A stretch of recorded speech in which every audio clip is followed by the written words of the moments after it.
This is Think Out Loud on OPB. I'm Dave Miller. When the Oregon legislative session kicked off last month, or started at the beginning of this year, one of their big priorities was to try to keep the Portland Trail Blazers' prospective new owners from not moving the beloved basketball team out of Rip City. Lawmakers in Salem moved closer to that goal with the passage of a bipartisan bill in the final days of the session. It'll allow the state to borrow $365 million by issuing bonds to help pay for a costly renovation of the Moda Center.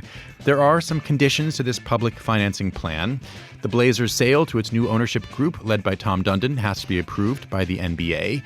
The team has to agree to stay in Portland for 20 years. In the city of Portland and Multnomah County have to pony up their own hundreds of millions of dollars. Rob Wagner, a Democratic state senator from Lake Oswego and the Oregon Senate president, sponsored the bill. Dwayne Hankins is the Blazers president of business operations. They both join us now, and you can join us as well. How do you feel about this plan to spend hundreds of millions of dollars of taxpayer money to refurbish the Moda Center and to keep the Blazers in Portland? Our number is 1-888-665-5865. That's 1-888-665-5865. Rob Wagner and Dwayne Hankins, it's great to have both of you back on the show. Yeah, great to be here. Thanks so much, Dave. So Dwayne, first, why does the Moda Center need to be renovated? Thank you, Dave. So it's built in 1995, 30 years old, oldest building in the NBA that has not seen a major renovation. So it has all of the things that need to happen to a 30-year-old building to get it up to date, up to speed, all of that. And then there's a lot of things. Fans have changed the way that they watch games. So you used to scan your ticket, go sit down, and enjoy the game. And now these event spaces are a lot more.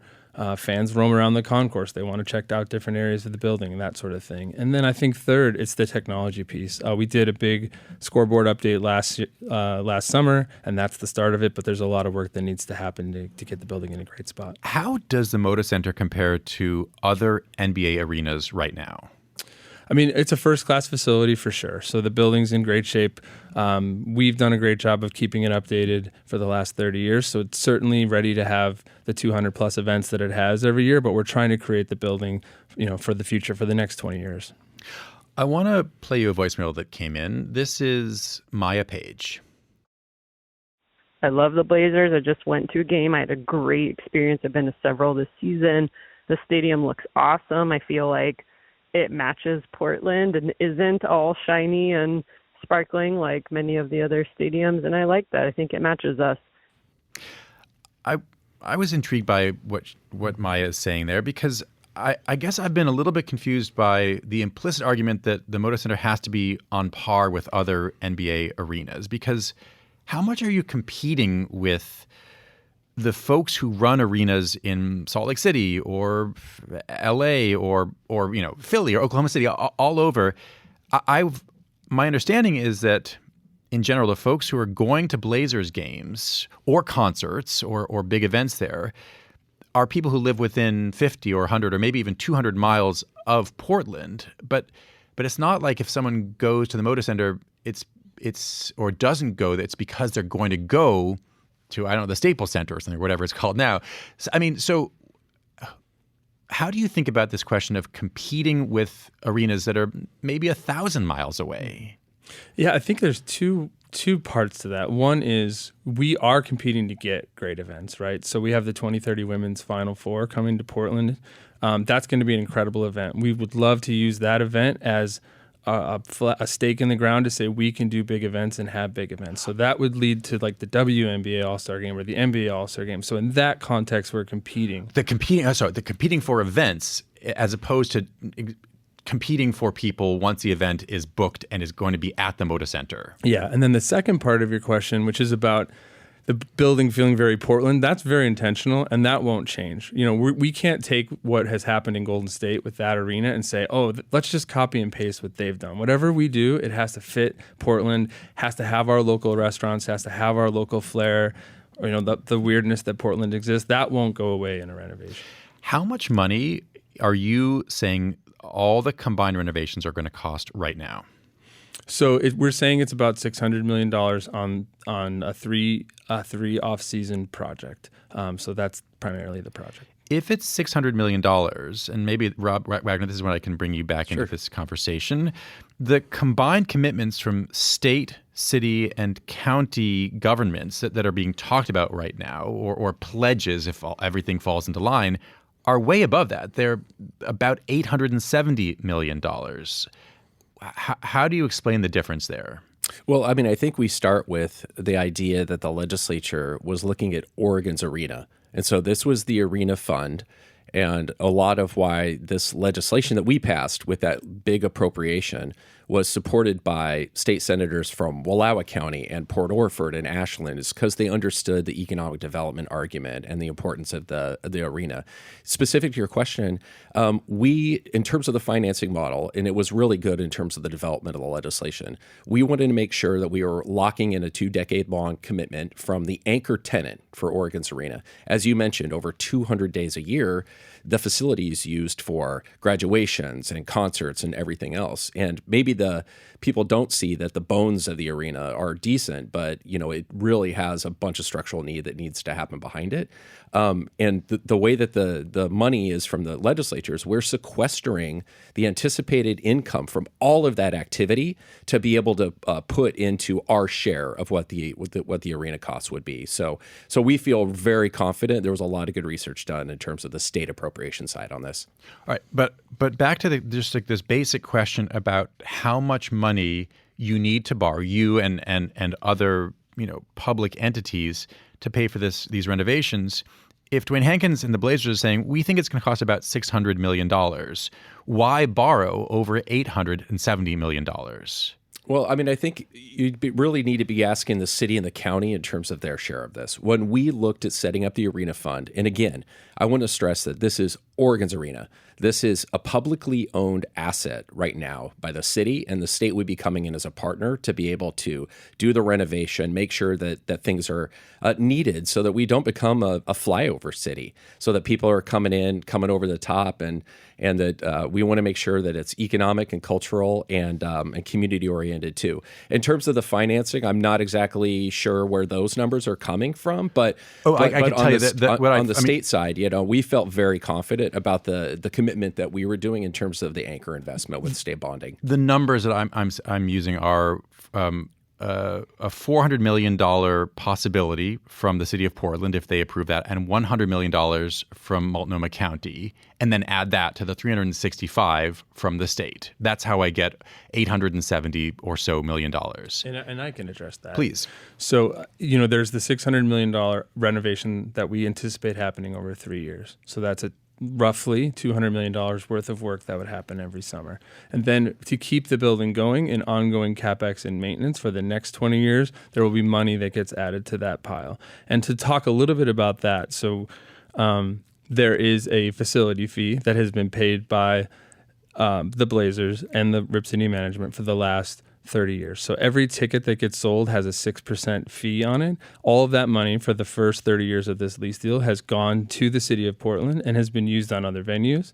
So in the next 20 years of the deal, we will still pay that fee. That'll still be a revenue share that goes to the city. And that money will come back to the Blazers for the annual ongoing CapEx.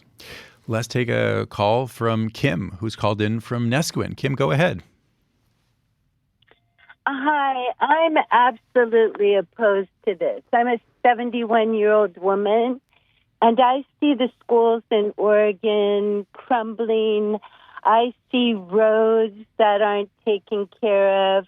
Let's start letting the billionaires that own these venues, so not the building itself, but certainly the Portland Trailblazers, let them pay for it. I'm exhausted by taxpayers not putting the money where it really needs to go, which is in the children. We need to start taking care of, sheltering, and feeding the children before we spend hundreds of millions of dollars on revamping a stadium for multi-millionaires. And some, I don't get it. Kim, thanks very much for that call. Rob Wagner, this is a question for you. And just to put one clarification there, it's the city of Portland now that is the technical owner of the Moda Center. So the Moda Center would not be owned by Tom Dundon if the NBA sale of the Blazers goes through. But her overall point there is obviously one that you've heard, and I'd love to get your direct response to. Why should public money go towards refurbishing this arena so that a billionaire likely owner of an NBA team won't yank the team, the beloved team, from the city of Portland? Well, first, I would start with, I think there was a real risk of the idea that when you have a vibrant franchise right now, other cities want to get in on the action. So I think that the idea of keeping your anchor tenant. I was just with State Representative Tana Sanchez at a memorial service for Senator Avil Gordley, who used to represent North and Northeast Portland. I think it was a great reminder of how important Albina Vision Trust and everything that community is doing to try to get back on its feet.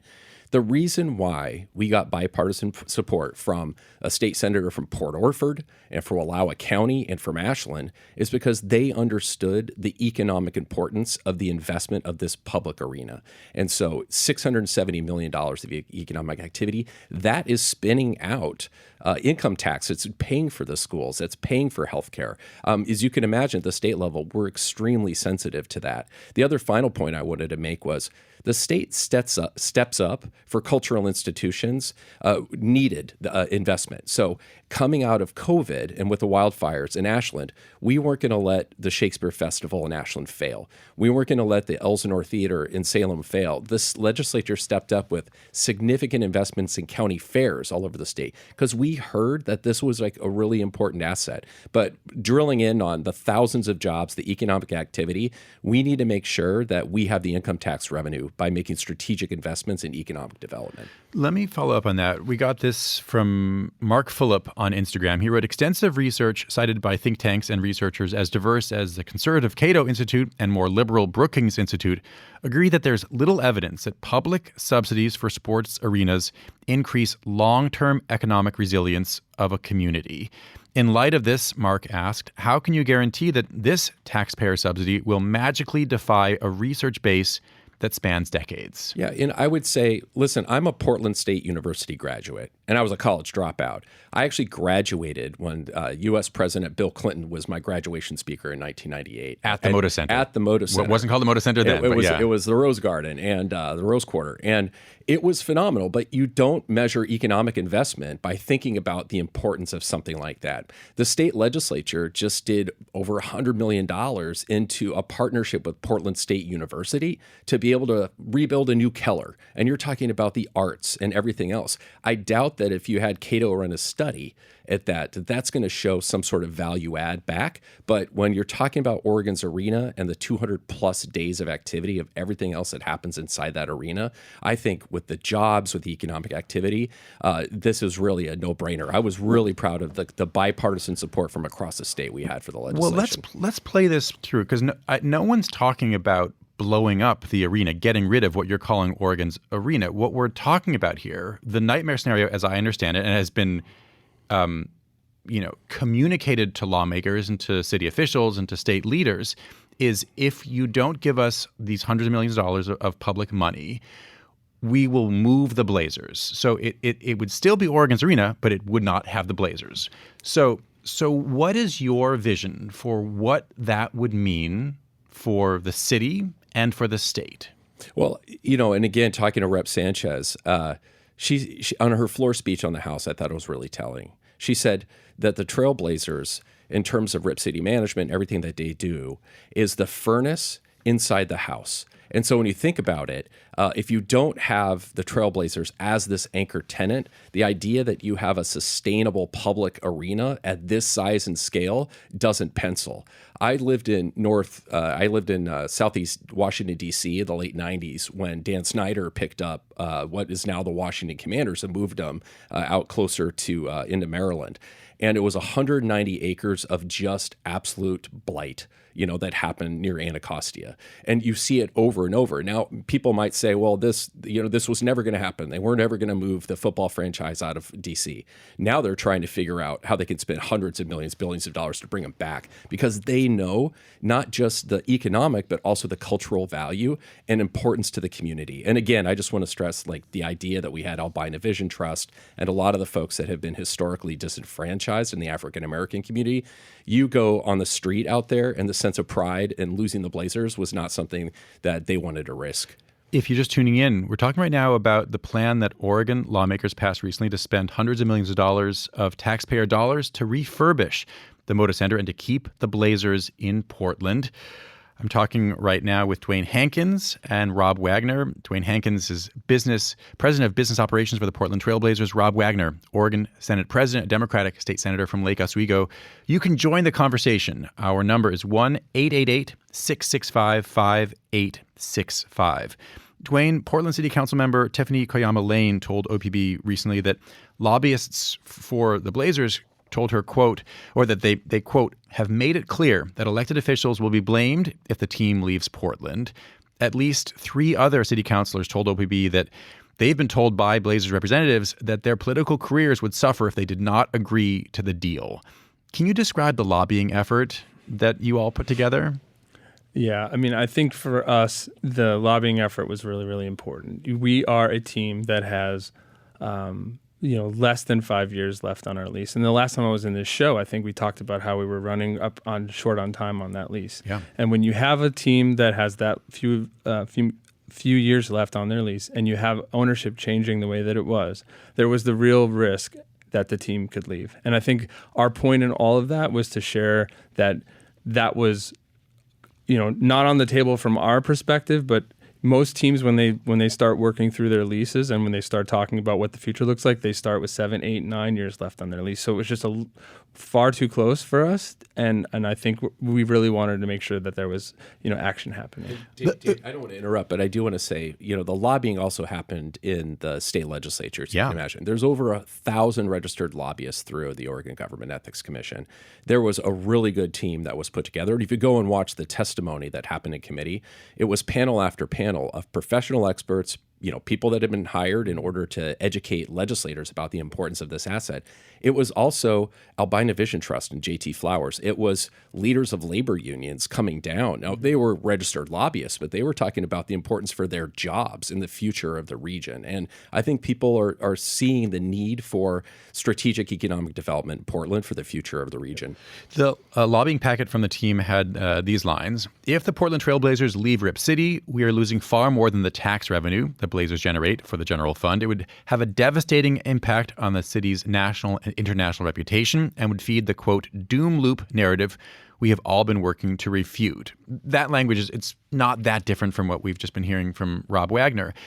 But Dwayne, if the basic argument is that the team would move without public money and these disastrous things would follow, did that mean that you were told that by the incoming ownership group? Did they explicitly or implicitly say, hey, spread this word because we need this public money?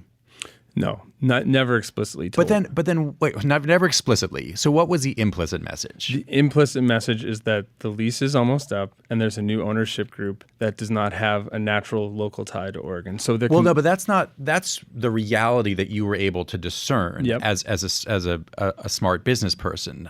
I'm curious what the incoming business group told you.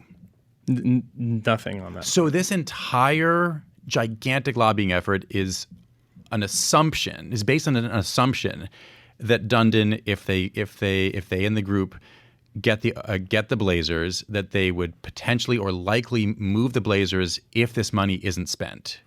I don't think assumption is the right word, right? So you have a team that has very few years left on their lease. You have a team that could potentially be portable. You have cities, not that I can talk to, but that others can talk to, that are pushing really hard to get an NBA team. There's one of 30 of them. We were hearing rumblings that those cities wanted access to this team. And we went back and looked, and the last major Fort city that lost their team was the Hartford Whalers. And Hartford is no chance of getting another team, all due respect to the folks in Hartford. But, I mean, that's the kind of situation that we were concerned about. Rob Wagner, I'm curious, just this week, some breaking NBA news from ESPN was that the league is going to add, and this is not confirmed, but it seems likely that there are going to be expansion teams in Seattle and Las Vegas, two of the cities that, basketball watchers thought might be the likely home of the Blazers if the Blazers were to be moved. So, again, this hasn't been confirmed yet, but put simply, if you knew that Seattle and Las Vegas were already going to get their own NBA teams, would that have taken some pressure off of you at the state level to come up with state financing for a Moda Center upgrade? Yeah, I mean, I think it's a little if shoulds and woulds, into this space, and obviously that wasn't something that we are operating on. I would come back to, though, the fact that there was a real risk, and I still think that there is a risk. The fact that you have a different structure around how people treat professional sports franchises from what you might have seen historically. These are valuable assets that communities know that are critical to the vitality of a city and a region. And so it's a little bit about, should we gamble on the Trailblazers leaving, or should we double down on the economic investment, the cultural asset that's here, and the community pride that we have? So again, for me, that's why we got huge bipartisan support from legislators across the state. And it's, go Blazers. Let's go get tickets and watch Denny and Dame next year. We're going to make a run at this thing. Chris has called in from Hillsborough. Chris, go ahead. Hi. I'm in my 70s, and I have seen, these stadiums where the fans go, they can afford it, they really enjoy, being part of the whole game thing. And then it gets bought, public monies are put in, and the regular fans do not get to go. They are outpriced. And it becomes an elitist type of thing that is not available for regular people. And I also think it's a really bad investment of public funds. So that's all I have to say.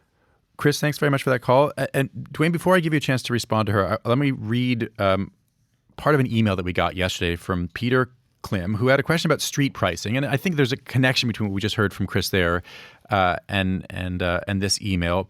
And just as a reminder, this is like what we have at the Portland airport, where, as I understand it, vendors in the building there, they can't charge more than they do in their other outside the airport locations. And it's one of many things that makes the Portland airport really wonderful. Peter wrote this: street pricing is an equity issue and makes events far more accessible to the entire community, especially those with families. It's also proven not to be much of a financial hit either, because the increase in purchases helps cover the smaller profit margin. If the community is putting up hundreds of millions of dollars, this seems like an easy concession for the team to make.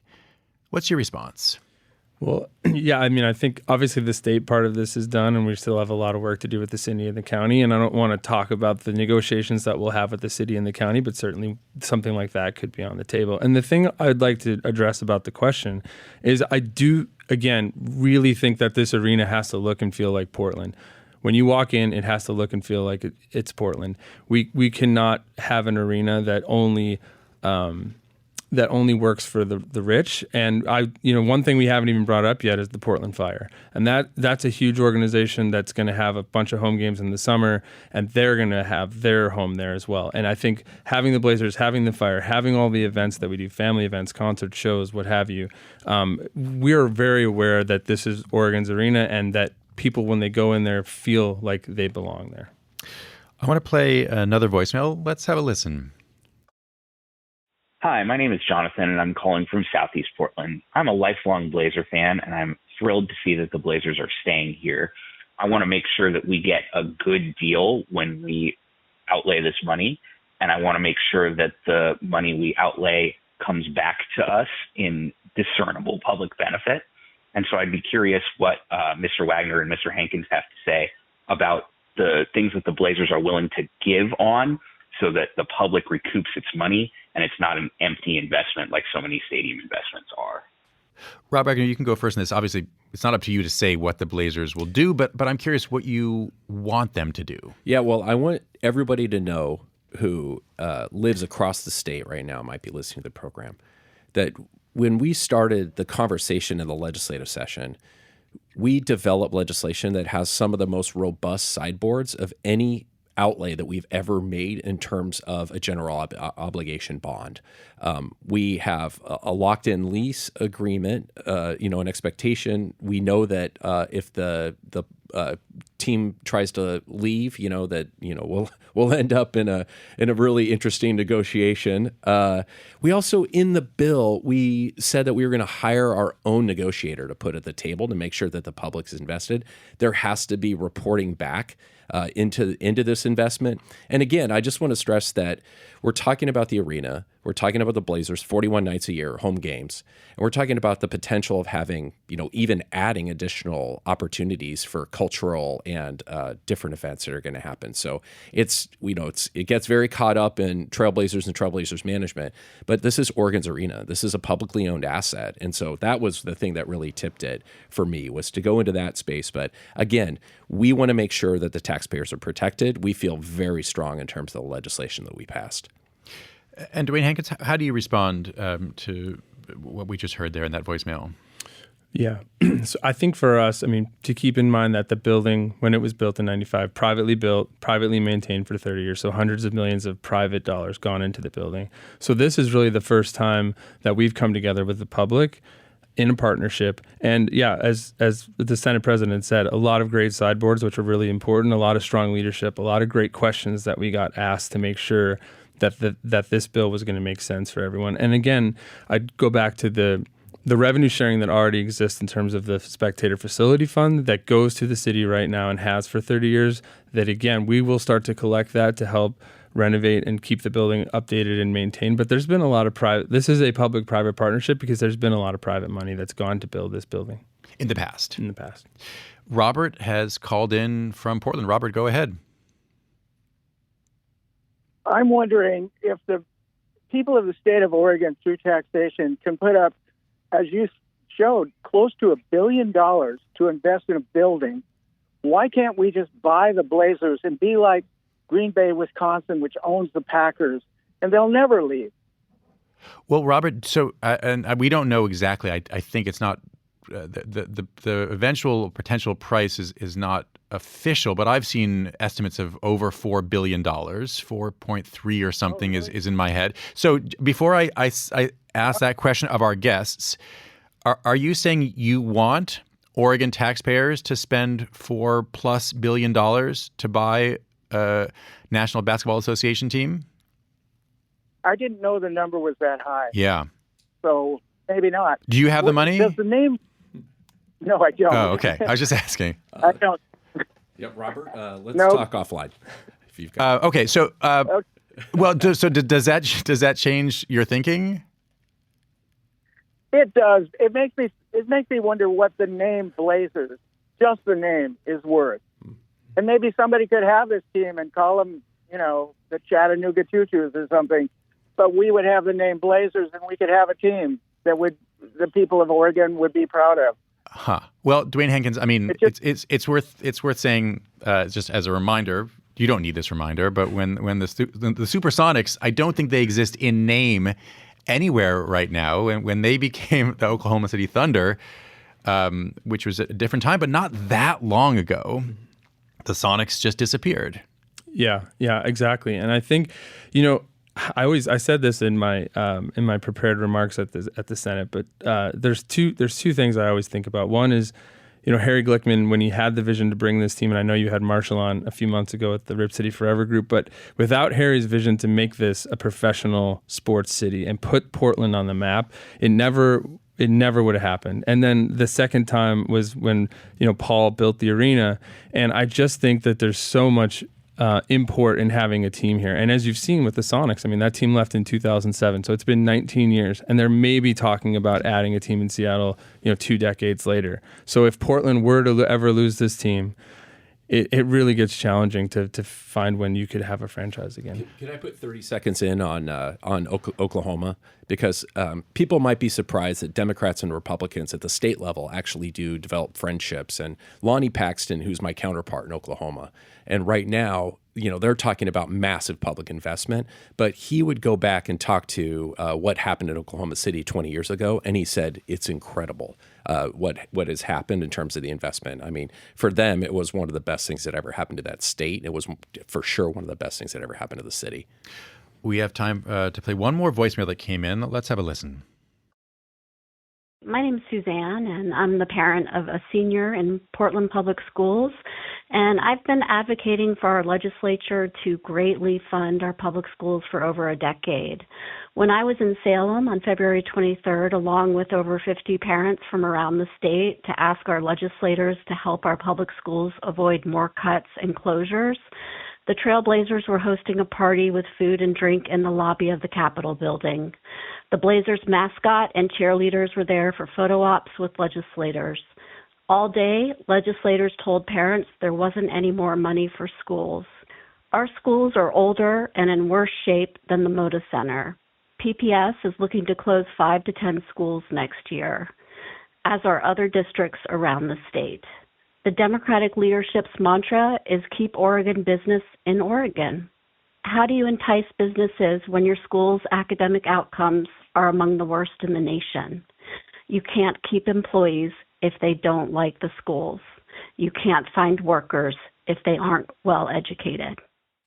Rob Wagner. Yeah, I would definitely say keeping what you have is exactly what we are trying to do in terms of economic development. $670 million every year of economic development in terms of Oregon's arena. So you thinking about losing that as an economic engine for the region.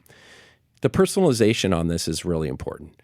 Both of my sisters are teachers in Portland Public School, one who's actually looking at almost retirement, and the other one teachers at Sunnyside Environmental School. And I think that we can walk and chew gum at the same time. The fact that the legislature passed the Student Success Act a few years ago, and we're bringing that funding on, Portland faces some really difficult challenges in terms of declining school enrollment. The advocates from the parents is critical, and I was also proud of this legislative session. At the end of the session, because of what we were able to achieve, we held the line in terms of not cutting additional revenue out of our schools.